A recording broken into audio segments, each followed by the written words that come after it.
Buenas noches a todas y todos y gracias por acompañarnos para los martes del conocimiento que retomamos este otoño en la Alianza Francesa de Quito. Obviamente son proyectos en línea, pero vamos a reactivar poco a poco los distintos espacios culturales de la Alianza Francesa de Quito.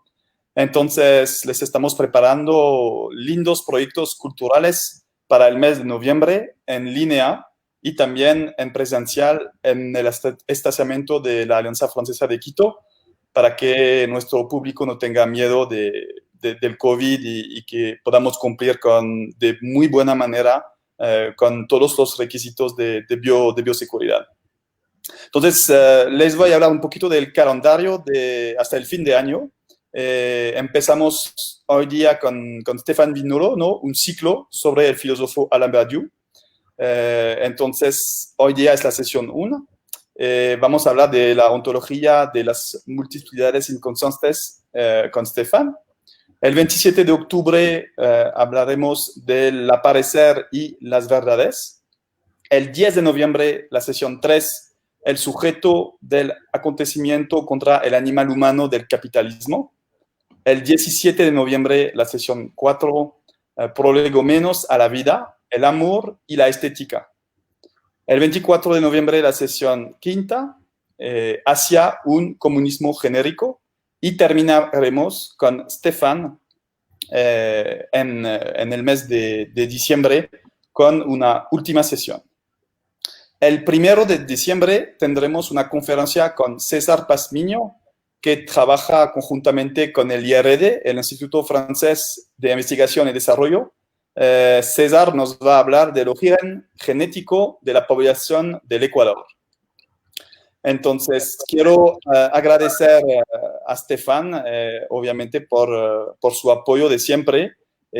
Obviamente, no lo voy a presentar porque es casi imposible, pero Stéphane es un profesor a la Católica y es también filósofo. Estudió en la Universidad de Bordeaux, en Francia. También estudió en la Universidad de Montpellier. Y Stéphane tiene 2 doctorados, un doctorado en filosofía y un doctorado en historia de las religiones. Entonces, muchísimas gracias de nuevo, Stéphane, por estar con nosotros. Y vamos a empezar este ciclo sobre el famoso filósofo francés, filósofo, escritor, Alain Badiou. Muchísimas gracias de nuevo, Stéphane. Muchísimas gracias, Charles, y muchísimas gracias a la Alianza Francesa de Quito, una vez más, por permitirnos difundir la filosofía, aunque estemos padeciendo condiciones un poquito delicadas. No obstante, hemos decidido seguir. Así que muchísimas gracias, no solo a la Alianza Francesa, sino a todos los que pudieron conectarse a esta sesión. Tal como les comentaba Charles, para terminar el año vamos a intentar hacer una pequeña introducción, es decir, obviamente, como siempre, solo pueden ser pequeñas introducciones porque es imposible abarcar un filósofo, sea el que sea, en unas 6-7 horas, pero vamos a hacer como mínimo una pequeña introducción a la obra de quien es probablemente el filósofo francés vivo más famoso actualmente, o como mínimo uno de los filósofos franceses más leídos, más comentados y también más atacados. Intentaremos ver un poquito por qué a este nivel mundial. Alain Badiou es un filósofo interesante por diferentes razones. Primero, es un filósofo contemporáneo vivo, que nació en 1937 en la ciudad de Rabat, en Marruecos, cuando Marruecos pertenecía todavía al imperio francés. Por eso sus 2 padres, su padre que era profesor de matemática y su madre que era profesora de poesía, pues vivían porque enseñaban en lo que era el imperio francés. Pero Alain Badiou es interesante por múltiples razones. Primero porque, a diferencia de los otros filósofos de los cuales hemos podido hablar, y de los otros grandes filósofos franceses famosos, tales como son Derrida, Deleuze, Jacques Rancière, pues Alain Badiou es un filósofo clásico. Y cuando hablo de filósofo clásico, quiero decir que Alain Badiou es un filósofo que retoma las grandes preguntas o los grandes temas de la filosofía para intentar aportarles respuestas nuevas. Por eso verán que a lo largo de estas 6 sesiones, pues en realidad trataremos temas extremadamente clásicos en la historia de la filosofía. Hablaremos del ser y por lo tanto haremos ontología, hablaremos del aparecer y por lo tanto haremos un poquito de fenomenología y hablaremos obviamente de política, de estética, de ética, del sujeto y del amor. Y si ven que todos esos temas son temas sumamente clásicos en filosofía, porque en realidad son temas que vienen ya determinados por la misma filosofía de Platón. Y de hecho, durante este pequeño seminario, veremos que el mismo Badiou siempre se piensa en filiación con la filosofía de Platón. Hasta que podríamos decir que Alain Badiou es un filósofo platónico. Obviamente, cuando digo que es un filósofo platónico, no significa que Badiou asume todas las posiciones de Platón. No tendría ningún sentido en pleno siglo XXI asumir exactamente las posiciones de Platón. No obstante, veremos que retoma muchas ideas de Platón, sobre todo en lo que se refiere al mismo trabajo de la filosofía. Hay una segunda razón por la cual Alain Badiou es un filósofo fascinante, y es que tiene una posición política que es un poco única. Es decir, que sobre su posición política, precisamente a él, está en realidad casi solo. Y está casi solo porque Alain Badiou es uno de los últimos filósofos que asume explícitamente una posición maoísta. Y que bien saben que antes de mayo del 68 o en los años 1960 y 1970 en Francia, en lo que se llamaron los años rojos de Francia, existían bastantes grupos maoístas, pero poco a poco casi todos los filósofos maoístas se fueron desvinculando del maoísmo para entrar en posiciones políticas mucho más sociodemócratas, digamos. Pues Badiou no. Badiou se mantiene explícitamente sobre su posición política maoísta. Y lo interesante, además, en su caso, es que no solo mantiene una posición política maoísta, sino que además asume que es a raíz de un proceso racional, del cual vamos a hablar durante esas 6 clases, es decir, que es un proceso de reflexión racional que lo lleva a mantener su posición política maoísta. Así que no crean que podemos asumir todas las ideas de Alain Badiou sin ser maoísta, sino que para él, si entendemos bien su ontología, si entendemos bien de qué nos está hablando, pues en realidad todos deberíamos llegar a ser maoístas. Dentro de las diferentes posiciones filosóficas de Platón, de Badiou, algunas son extremadamente famosas. Y existen como mínimo 2 axiomas fundamentales en la filosofía de Badiou que consisten en arrancarle cierto privilegio a la filosofía. La primera ruptura o el primer relámpago que plantea la filosofía de Alain Badiou es la idea según la cual la ontología no le pertenece realmente a la filosofía, o que la ontología no es una de las ramas de la ontología. ¿Y por qué? Pues tal como vamos a ver, porque la ontología le pertenece a la matemática. Por eso la clase de hoy, en la cual vamos a hablar casi exclusivamente de ontología, pues va a ser una clase poco divertida. Es decir, va a ser una clase un poco árida, un poco fría, en comparación de las otras en las cuales hablaremos de estética, de amor, de política. Hoy va a ser una clase un poquito conceptual, pero necesitamos plantear esos primeros conceptos ontológicos para entender bien justamente cómo Badiou desarrolla todo su sistema político. Así que, primera violencia que Badiou le hace a la filosofía, la ontología no le pertenece a la filosofía, sino le pertenece a la matemática. Hay una segunda violencia que Badiou le hace a la filosofía, y esta vez es una violencia que sucede en el campo del aparecer. No solo la ontología, es decir, la pregunta acerca del ser, no le pertenece a la filosofía, sino que tampoco la pregunta del aparecer le pertenece a la filosofía.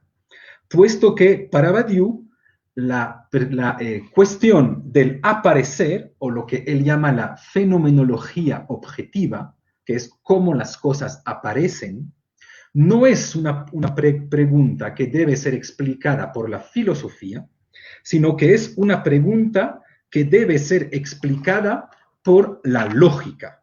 Así que la ontología, vamos a ver que se reduce a una teoría matemática, y la fenomenología se reduce a lo que Badiou llama una gran lógica.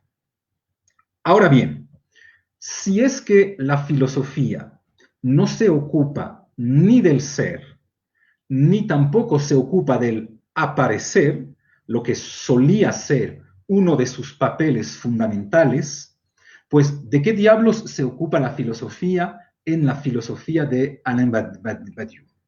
Pues en la filosofía de Badiou, la filosofía es una especie de disciplina del encuentro. Hasta tal punto que Badiou dice explícitamente en uno de sus textos que la filosofía es una especie de matrona, es decir, tal como existen en los diferentes prostíbulos, pues la filosofía es la persona que organiza los encuentros entre diferentes campos. ¿Y organiza los encuentros entre qué? Pues organiza los encuentros, según explica Badiou, entre los 4 diferentes campos dentro de los cuales existen verdades. Tal como explica Badiou, la filosofía no produce directamente verdades, sino que la filosofía tiene como papel articular las verdades que se producen dentro de otros campos para intentar sacar, a raíz de esto, una teoría coherente. Y los 4 diferentes campos que producen verdades en la filosofía de Badiou, que se llaman los 4 procedimientos de verdades, pues son la ciencia, la política, la estética y el amor. Así que veremos que para Badiou existen verdades científicas, existen verdades políticas, verdades estéticas y además verdades amorosas. No existe un quinto campo en el cual se estén produciendo verdades. Si ven que ya suena un poco raro esta filosofía, porque me imagino que todos estamos dispuestos a aceptar que en el campo de la ciencia se estén produciendo verdades. Ok, aunque no sepamos claramente qué son esas verdades, cuál es el método que los puede producir, pero como mínimo estamos dispuestos a aceptar que dentro del campo de la ciencia se producen verdades. Ya es un poquito más difícil aceptarlo dentro del campo de la política. Entonces, cuando hablemos del comunismo genérico, deberemos aclarar a qué precisamente Badiou le llama verdades en el campo de la política. ¿qué puede ser una verdad en política? Me imagino que tampoco parece completamente claro qué es una verdad en el campo estético. ¿Qué es exactamente esta idea según la cual, tal como el científico, pues el artista también produce ciertos entes o produce cierto tipo de cosas que llamamos verdades? Y más difícil aún, o me imagino peor aún para ustedes, debe ser el hecho de aceptar que se puedan producir verdades dentro del campo amoroso. O sea, ¿qué puede significar realmente una verdad amorosa? Obviamente, en las 6 clases iremos precisando esos conceptos e iremos explicando lo que significa producir verdades dentro de cada uno de esos 4 campos. Pero recuerden de momento que en Badiou la filosofía no produce verdades, solo hay 4 campos que lo hacen: la ciencia, la política, el amor y el arte, y que la filosofía existe de cierta manera bajo la condición de la producción de esos 4 tipos de verdades. Y para los de ustedes que ya están un poquito acostumbrados a la filosofía, y sobre todo a la filosofía de Platón, pues ya notaron que, de cierta manera, esos 4 campos, ciencia, política, arte, amor, son también los 4 campos más fundamentales que encontramos en la filosofía de Platón. Y esto sería uno de los primeros vínculos que podríamos establecer entre la filosofía de Platón y la filosofía de Badiou. Esta idea según la cual, para que la filosofía pueda existir, deben existir 4 campos claramente delimitados que se llaman ciencia, política, arte y amor. Entonces, si ven que ahí pues es el vínculo fundamental entre la filosofía de Platón y la filosofía de Badiou. Hay un segundo punto muy importante que también permite vincular la filosofía de Badiou con la filosofía de Platón, y es esta idea según la cual existe un vínculo fundamental entre la filosofía y la eternidad, o la idea según la cual quien hace filosofía, pues es porque de cierta manera tiene cierta preocupación en relación a la muerte y a la eternidad. Obviamente, una vez más, no se trata de decir que Badiou retoma la filosofía de Platón tal cual. Eso no tendría ningún sentido. Y se acuerdan que, de hecho, en Platón el vínculo entre filosofía, muerte y eternidad, pues se establece a raíz de esta idea platónica, muy clásica, según la cual somos cuerpo, somos alma. Cuando vamos a fallecer, nuestra alma se va a separar del cuerpo y regresará al mundo de las ideas inteligibles, donde encontrará su plena eternidad.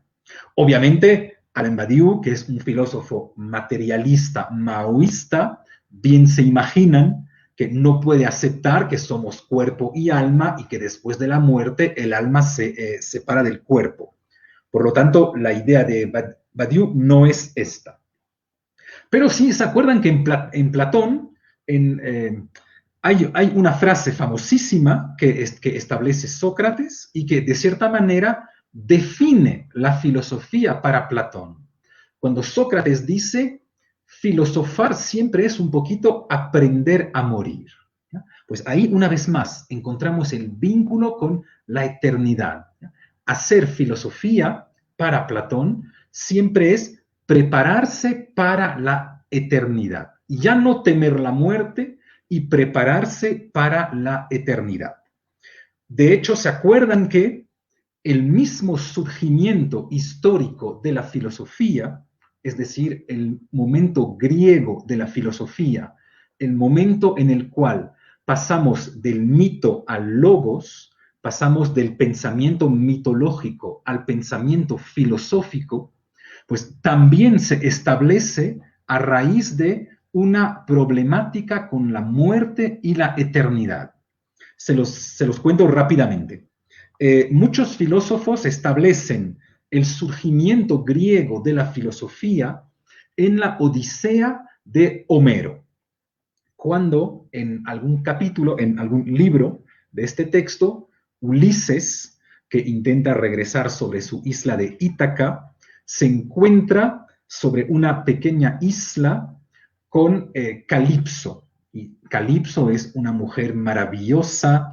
En su isla, Ulises encuentra absolutamente todo lo que necesita y Ulises se enamora locamente de ella. Y ella se enamora también locamente de él.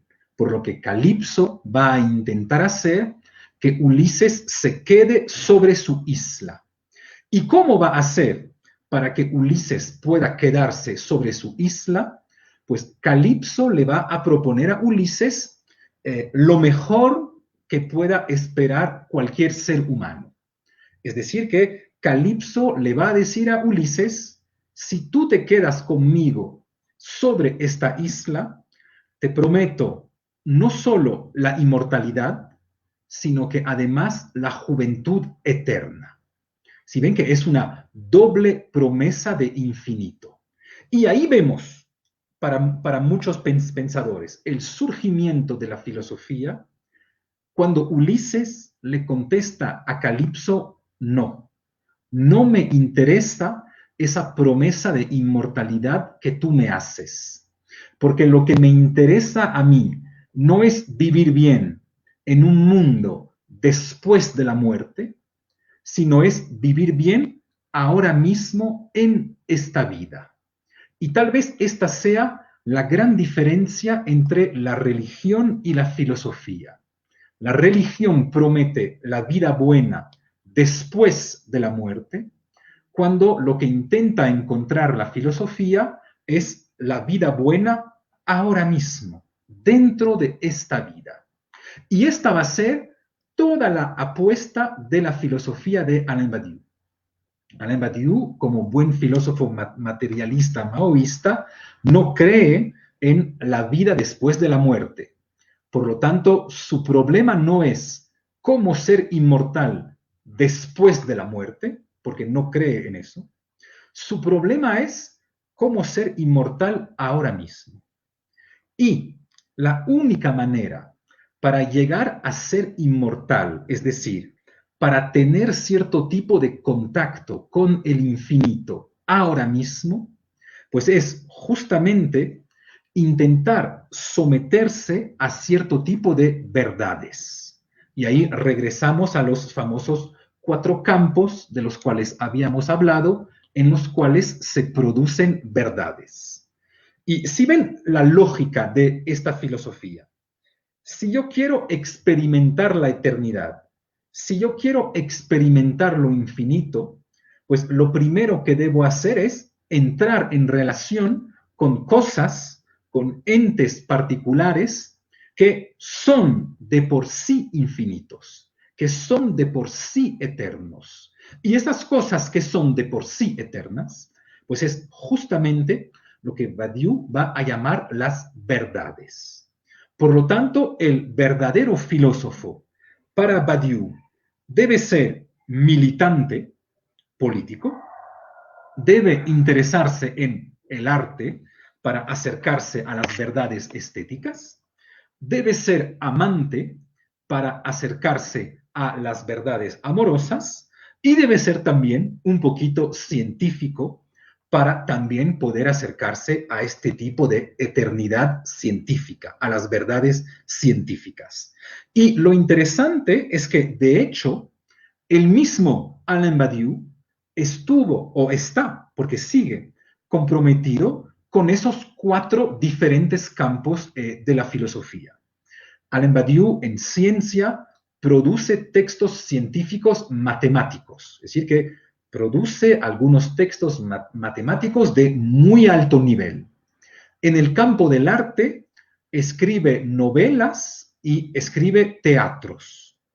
En el campo político, es un militante y es un militante maoísta, es decir, un poquito a la izquierda de la extrema izquierda. Y en el campo amoroso, pues ha sido casado varias veces y experimentó también el amor. Por lo tanto, podríamos pensar que es un filósofo pleno. ¿Ya? Pero para poder leer a Badiou, nunca olviden que el verdadero objetivo que él le da a la filosofía y el verdadero objetivo de manera extremadamente clásica que él encuentra en la vida filosófica es vivir al infinito. Es decir, vivir tal como si fuéramos inmortales. Pero no inmortales después de la muerte, eso no nos interesa, sino que inmortales ahora mismo.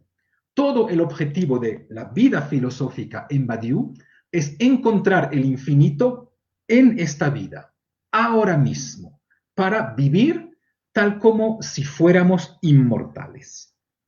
Bueno, ahora sí, después de esta pequeña introducción, podemos entrar en lo que sería el primer campo que necesitamos un poquito aclarar para entender la filosofía de Badiou, que es el campo de la ontología. En 1988, Alain Badiou escribe un libro que se llama El ser y el acontecimiento. Un libro de muchas páginas, muy difícil, que contiene muchísimas matemáticas, pero que se puede aclarar de manera bastante sencilla. Por razones de tiempo obvias, no puedo retomar todas las demostraciones que hace Alain Badiou, pero como mínimo puedo darles cierta intuición de hacia dónde va la ontología de Alain Badiou para que puedan eventualmente leer su libro que se llama El ser y el acontecimiento. Déjenme primero recordarles que Alain Badiou ocupó durante muchos años en la Universidad de París 8. Saben que la Universidad de París 8 es una universidad experimental que fue creada al norte de París después de los acontecimientos de mayo de 1968. Y es una universidad experimental porque es una universidad en la cual no existen reglamentos tan estrictos como existen, por ejemplo, en la Sorbona, ¿ya? Es decir, que, por ejemplo, no existen clases claramente delimitadas, primer semestre, segundo semestre, tercer semestre, no. Cada estudiante toma las clases que él quiera y construye solito su currículum, ¿ya? Pues Alain Badiou fue durante muchos años profesor de esta Universidad de París 8, por las cuales también pasaron muchísimas figuras de este momento genial de la filosofía francesa. Ahí dictaba clase Deleuze, pasó por ahí Lacan, pasó Foucault, Roland Barthes dio presentaciones allá, Hélène Cixous dio también algunas clases allá. Bueno, es una, digamos, es un poquito la fortaleza académica de la izquierda francesa. Y sigue existiendo hasta hoy, ¿ya? Pues en esta Universidad de París 8, Alain Badiou ocupaba una cátedra de ontología. Y él quiere que siempre se diga que ocupaba una cátedra de ontología, no una cátedra de filosofía, ¿ya? Una cátedra explícitamente de ontología. Y saben que la ontología en el campo de la filosofía es normalmente la rama más fundamental y la rama más prestigiosa que pueda existir en filosofía. Es decir, que si ustedes hacen un gran libro de ontología, es algo mucho más prestigioso que si ustedes hacen un libro de ética, un libro de filosofía de la ciencia, un libro de filosofía de la religión. Es decir, que la ontología es realmente, para muchos, la rama más importante y más prestigiosa de la filosofía. Se llama ontología la disciplina que trata acerca del ser en tanto ser. Es decir, que la ontología es la rama de la filosofía que se pregunta ¿qué significa ser? ¿Ser es un verbo que significa una sola cosa o ser se puede decir de diferentes maneras? Por ejemplo, si yo les digo que este esfero es, que mis sueños son, que Dios es, que la idea de belleza es. ¿Estoy utilizando el verbo ser en el mismo sentido o en realidad estoy utilizando al verbo ser en diferentes sentidos? De la misma manera, podríamos preguntarnos, ¿existe algo como las mujeres plurales? Hay un tipo de ente, hay una cosa que se llama las mujeres o los hombres o los niños, o solo existen de manera singular mujeres, niños y hombres. Pues son todas esas inmensas dificultades que intenta un poquito aclarar la ontología. ¿Qué significa ser? ¿Qué es el ser en tanto ser? Y entendemos que sea en ontología, en filosofía, una de las ramas más importantes por la simple razón que en realidad la ontología que ustedes vayan a desplegar en filosofía determina de cierta manera todo el sistema filosófico que ustedes vayan a pensar.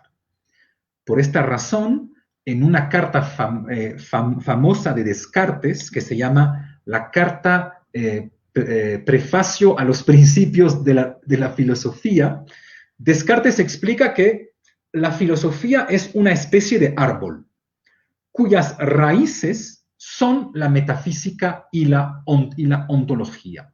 Justamente porque Descartes bien entiende que, dependiendo de mi concepción de la ontología o dependiendo de mi concepción del ser, va a cambiar radicalmente toda mi filosofía.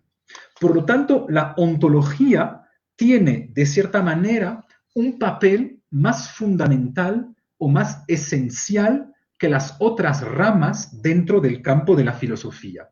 Y bien entendemos esto. Si ustedes en su ontología piensan que no existe algo como los hombres y las mujeres, es decir, que si ustedes piensan que la diferencia entre hombres y mujeres no es una diferencia de ser, que, por ejemplo, es una pura diferencia lingüística, pues eso obviamente determina toda la ética que ustedes vayan a pensar, toda la política que ustedes vayan a pensar. De la misma manera, si ustedes piensan que no existe una verdadera diferencia ontológica entre los objetos técnicos y las obras de arte, los objetos estéticos. Si ustedes piensan que no hay una diferencia de ser entre esas dos cosas, pues obviamente también determina completamente su pensamiento estético. Así que la ontología tradicionalmente es una de las ramas más importantes de la filosofía porque se suele pensar que determina completamente un sistema. Hago un pequeño paréntesis para señalarles que en realidad el pensar que la ontología es la rama más importante de la filosofía es la posición clásica de la filosofía, es la posición platónica de la filosofía, pero no es completamente obvio. Podríamos cuestionarlo. Y en el siglo XX hay personas que cuestionan este privilegio de la ontología en filosofía. Y se cuestiona, no tengo tiempo de desarrollarlo aquí, pero se cuestiona como mínimo desde dos lados diferentes. Hay personas, un filósofo judío que se llama Emanuel Levinas, que piensa que lo más importante para la filosofía no es la ontología, sino que es la ética, puesto que toda filosofía se basa, se piensa, se construye a raíz de una relación con el otro. no hay filosofía que no surja de una relación de cierto tipo de llamado que surge en el otro. Por lo tanto, lo más importante es la ética. Y hay otras personas, también en el siglo XX, otro filósofo francés que se llama Étienne Souriau, que piensa al contrario que la rama más importante de la filosofía es la estética. Y él piensa que la rama más importante de la filosofía es la estética, porque va a intentar argumentar que por mucho que yo quiera pensar en el ser desde la ontología, para que yo pueda pensar en el ser necesita presentarse a mi pensamiento. Y puesto que el ser necesita presentarse a mí para que yo lo pueda pensar, pues la ciencia que rige la regla de la presentación es justamente la estética. Por lo tanto, Souriau piensa que la estética precede a la ontología. Cierro el pequeño paréntesis. Por su lado, Badiou permanece un filósofo clásico en este sentido que piensa que la ontología es las raíces del árbol de la filosofía, es el fundamento de la filosofía. Sin embargo, tal como les había comentado en esta pequeña introducción, lo extraño y lo interesante en esta filosofía de Badiou es que, si bien piensa que la ontología es algo fundamental en filosofía, también afirma que la ontología no le pertenece a la filosofía, sino que la ontología es en realidad un problema de matemáticas. Bien entendemos el papel fundamental que juega casi desde siempre la matemática en el caso de la filosofía. ¿Se acuerdan que desde Platón hasta el psicoanalista Lacan, pasando por Descartes o Leibniz, la matemática siempre generó una inmensa fascinación en la filosofía? Y bien podemos entender por qué generó una inmensa fascinación en la filosofía, pues simplemente porque la matemática, al parecer, es el campo disciplinario que es capaz de producir verdades eternas. Es decir, es el campo disciplinario que más puede acercarnos a cierto tipo de universalidad y a cierto tipo de eternidad.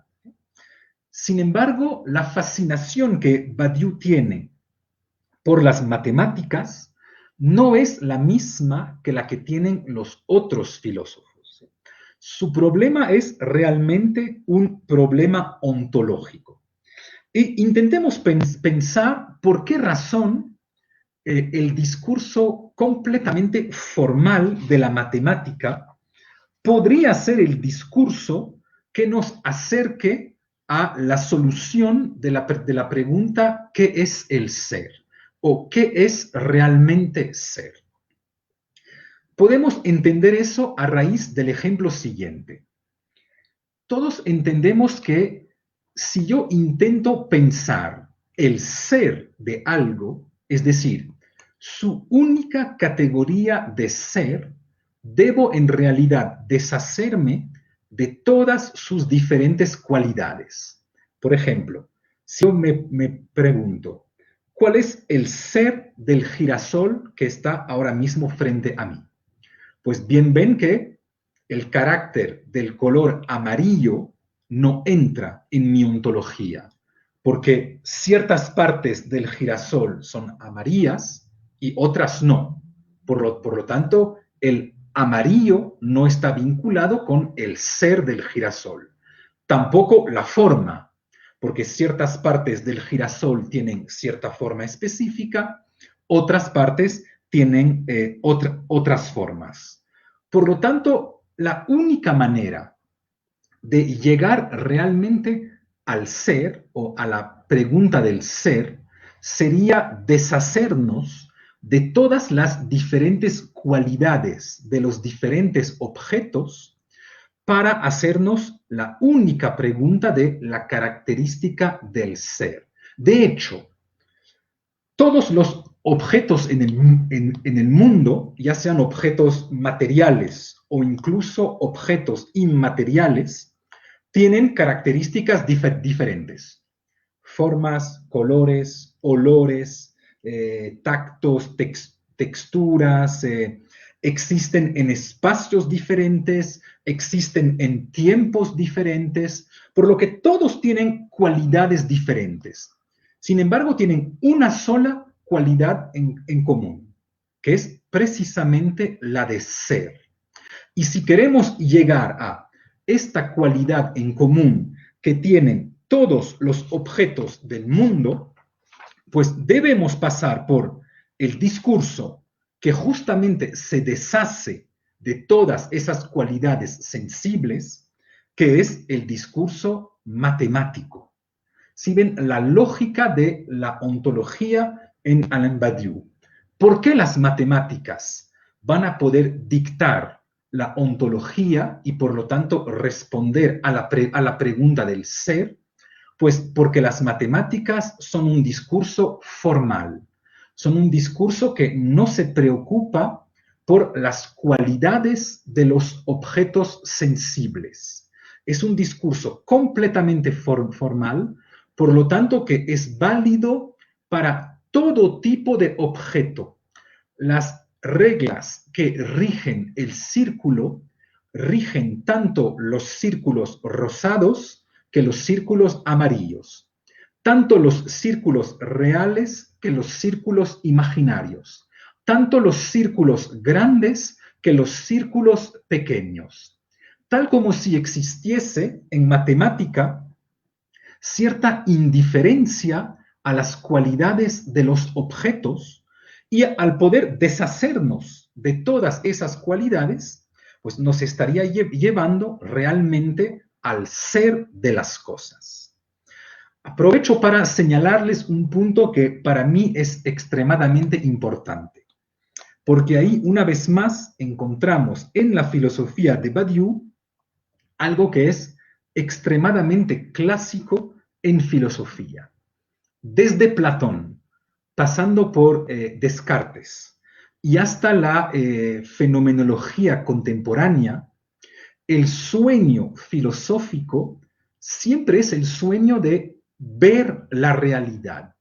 ¿Se acuerdan que el filósofo en la caverna de Platón se deshace de sus diferentes cadenas, sube la escalera, llega en el mundo real y ve la realidad?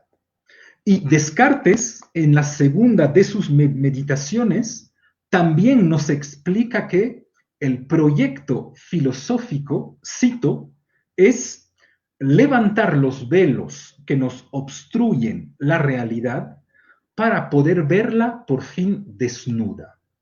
Y al final, tal vez sea exactamente eso, hacer filosofía. La realidad siempre viene obstruida por ciertos velos. Entre la realidad y yo están mis prejuicios, está mi cultura, está mi lenguaje, está la clase social a la cual pertenezco, está el momento histórico en el cual nací. Y tal vez todas estas cosas sean velos que me impiden ver directamente la realidad tal como es. Pues por esta razón, Descartes va a decir que el papel de la filosofía es levantar los velos para poder ver la realidad por fin desnuda. Por este motivo, tal vez toda filosofía o todo gesto filosófico sea en última instancia un gesto pornográfico, puesto que tal como los niños que quieren levantar las faldas de las niñas para ver la realidad por fin desnuda, pues el filósofo también es el personaje que quiere deshacerse de los velos que le impiden ver directamente la realidad para poder verla por fin desnuda. Pues en el caso de Badiou es exactamente lo que sucede con la matemática. La matemática no se preocupa de culturas, no se preocupa de colores, no se preocupa de tiempos, no se preocupa de tamaños, no importa si el círculo es pequeño o grande, no importa si hablamos de un círculo en el siglo X o un círculo en el siglo XXI, no importa si el círculo está en Quito o si el círculo está en París. Todos esos velos culturales, históricos, vamos a poder levantarlos gracias a la matemática para llegar por fin a el ser en tanto ser, a la realidad desnuda. De ahí el vínculo fundamental entre filosofía y pornografía. Este vínculo entre ontología y matemáticas permite resolver algunas dificultades fundamentales que surgieron en filosofía en el siglo XX. Por ejemplo, ¿saben que uno de los misterios más importantes de la filosofía de las matemáticas consiste en preguntarse por qué diablos las matemáticas funcionan? En realidad no deberían funcionar, porque el mundo matemático es un mundo completamente imaginario. Tomemos, por ejemplo, el concepto de círculo. Nunca nadie ha visto un círculo. Ustedes pueden recorrer todo el planeta, todo el universo, podrán ver redondos, podrán ver discos, pero el círculo en su pureza conceptual nunca podrán verlo. Y eso es válido para todos los objetos matemáticos. En su pureza matemática, los objetos matemáticos no se encuentran en este mundo material. Y, sin embargo, las matemáticas funcionan en este mundo material. Nos permiten calcular velocidades, nos permiten lanzar cohetes a la luna, etcétera, etcétera. Entonces, ¿cuál es el punto de contacto entre el mundo imaginario o el mundo conceptual de las matemáticas y el mundo de los cuerpos sensibles? Esto siempre ha sido un debate muy complejo en filosofía. Pero si ven que en el caso de Alain Badiou, de cierta manera, este problema se soluciona de por sí solo, puesto que ya no existe ninguna dificultad en el hecho de pensar por qué las matemáticas funcionan en el mundo, llamémoslo real, o en el mundo material, puesto que las matemáticas nos dictan las mismas reglas del ser porque son la ontología. Si las matemáticas dictan las reglas del ser, dictan la ontología, pues ya no hay ninguna dificultad en pensar por qué funcionan en el ser, puesto que son ellas mismas quienes rigen las reglas del ser. Hay una segunda dificultad que puede ser resuelta en el campo, el campo de la filosofía de las matemáticas y de la ontología, y es también una dificultad que recorre casi toda la historia de la filosofía, y es ¿cuál es el fundamento de las matemáticas? Pues ahí, una vez más, Badiou, con su matemática ontológica, resuelve la dificultad, puesto que ya no hay por qué preguntarnos cuál es el fundamento de las matemáticas, ya que las matemáticas son el fundamento. Las matemáticas no necesitan fundamentarse en algo, puesto que, en tanto que son la ontología, son el fundamento de todo. Y hay una tercera dificultad que ya nos permite avanzar un poquito más en la filosofía de Alain Badiou, que permite resolver la ontología matemática de Badiou. Y es igual una dificultad que recorre toda la historia de la filosofía, que es el estatuto de los objetos matemáticos. Existe como mínimo 3 maneras diferentes de pensar los objetos matemáticos. La primera opción sería la opción platónica, ¿ya? Que consiste en decir, bueno, pues los objetos matemáticos son entes conceptuales, que Platón llamaría ideas, pero son entes conceptuales que existen fuera del mundo material. No queda completamente claro en dónde, pero como mínimo existen únicamente conceptualmente fuera del campo material. Hay una segunda opción que consistiría en decir que al contrario, los objetos matemáticos no son esencias o entes que existen de manera separada de la materia, sino que al contrario son creaciones humanas. En este sentido que pues algún día hemos visto una manzana y ¿dónde está el número 1? Pues el número 1 está dentro de esta una manzana. Eso sería una concepción un poco más materialista de las matemáticas. Existe, en fin, una tercera solución para resolver esta dificultad, que sería la solución aristotélica. Y en el caso de la solución aristotélica, Aristóteles necesita, para pensar los objetos matemáticos, crear una nueva modalidad ontológica, crear una nueva manera de ser, por la razón siguiente. Imaginemos que el número 1 está en la una manzana que yo tengo en mis manos. Es decir, imaginemos la opción materialista de los objetos matemáticos. Ok. Esto genera una dificultad inmensa en la cual les invito a pensar. Si yo dejo la manzana fuera algunos días, esta manzana se pudre y poco a poco esta manzana desaparece. Y ahí surge la pregunta extremadamente difícil. El número 1, que estaba en la una manzana, cuando la manzana se pudre y la manzana desaparece, ¿a dónde se fue este 1?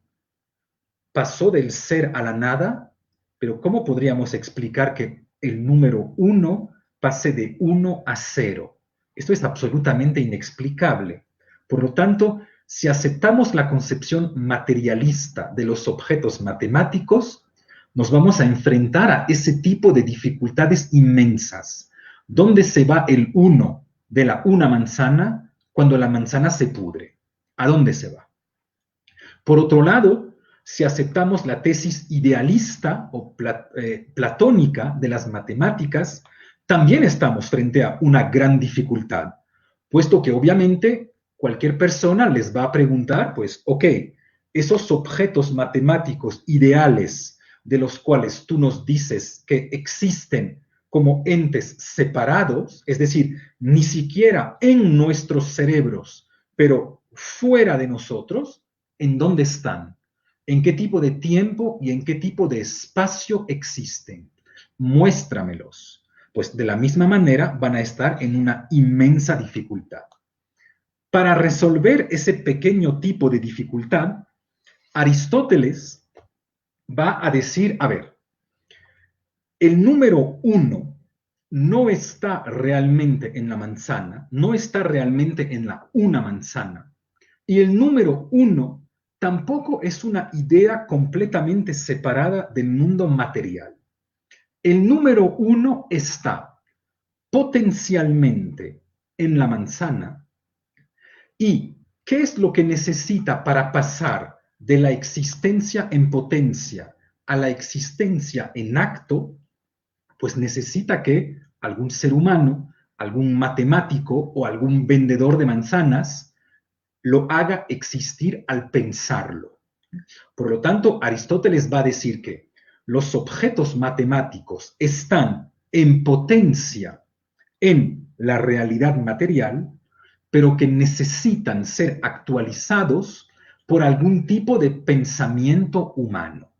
Y ahí sí ven que, o sí ven cómo para resolver algún tipo de dificultad ontológica, algún tipo de dificultad matemática, pues Aristóteles tuvo que tomar una decisión ontológica, es decir, entre el no ser y el ser en acto, crear esta modalidad un poquito extraña del ser, que es el ser en potencia. Por lo tanto, ahí vemos que desde Aristóteles hay ciertas decisiones ontológicas que resuelven problemas matemáticos. Por lo que tal vez Badiou tenga toda la razón de establecer un vínculo entre matemática y ontología. Les robo 5 minutitos más para además explicar por qué razón la matemática es la verdadera ontología. Pues Badiou recuerda algunos ejemplos y sobre todo uno muy importante, un ejemplo ontológico de las historias de las matemáticas. Si ven que el gesto de Badiou siempre consiste en decir, la matemática es la ontología porque para poder resolver problemas matemáticos, al final debemos redefinir ontologías. Por lo tanto, el matemático, que él lo quiera o no, que él lo sepa o no, está haciendo constantemente ontología.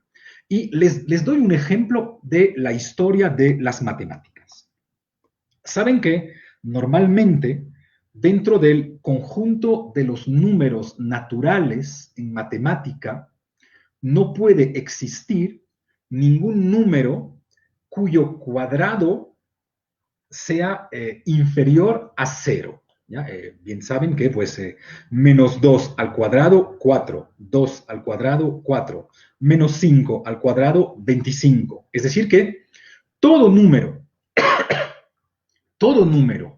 llevado al cuadrado es inmediatamente o igual o superior a 0.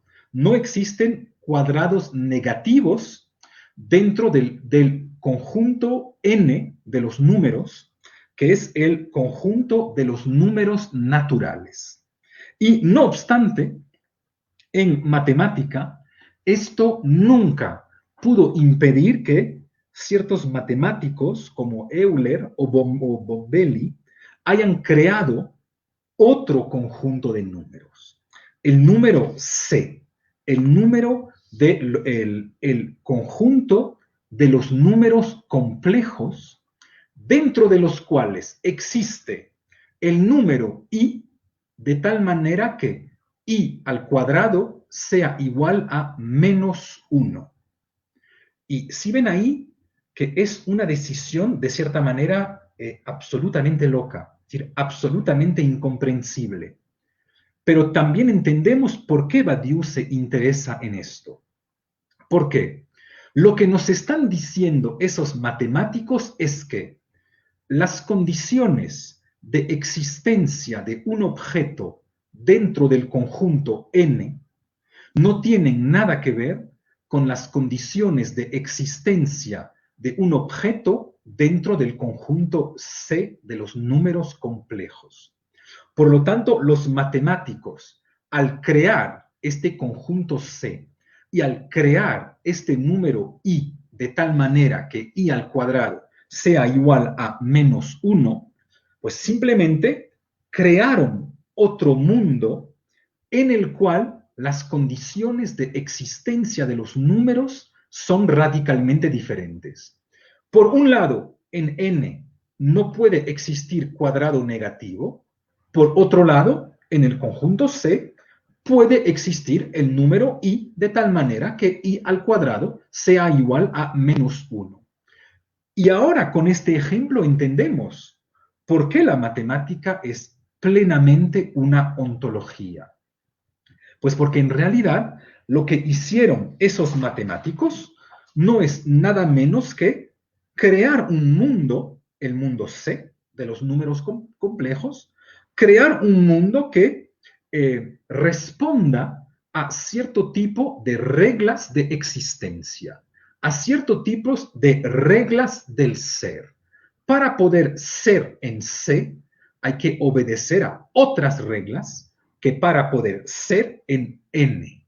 Por lo tanto, los matemáticos siempre están jugando con reglas ontológicas. Con eso vamos a cerrar la clase de hoy, porque había prometido que sea exclusivamente 1 hora. Espero que hayamos podido ver por qué es bastante razonable, aunque sea extremadamente sorprendente en una primera instancia, pero por qué puede también parecer bastante razonable decir que las matemáticas es el campo disciplinario que rige las reglas del existir y del ser.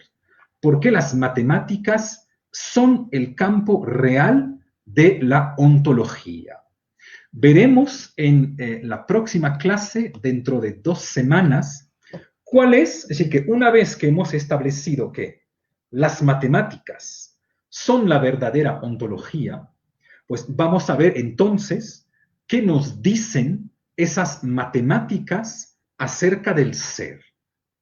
Y ya les puedo adelantar que en el caso de Badiou vamos a tener que explicar por qué razón el ser no puede ser ni uno con una U grande, tal como lo suele pensar la metafísica, el gran uno. Hay un ser.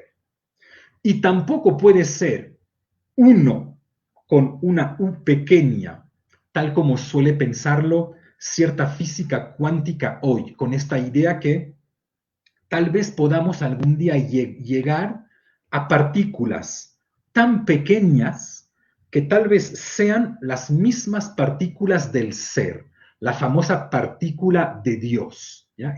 Entonces veremos que en Badiou el ser no es ni uno con una U grande, ni tampoco una suma de unos con una pequeña U, tal como si fuese una física atomista, sino que, una vez más basándonos en las matemáticas, el ser consiste en una multiplicidad inconsistente, es decir, en una multiplicidad de multiplicidades, de multiplicidades, de multiplicidades, y así al infinito. Es lo que veremos el próximo martes, el martes dentro de 2 semanas. Muchísimas gracias por haber atendido a esta clase. Les deseo una excelente noche. Muchas gracias.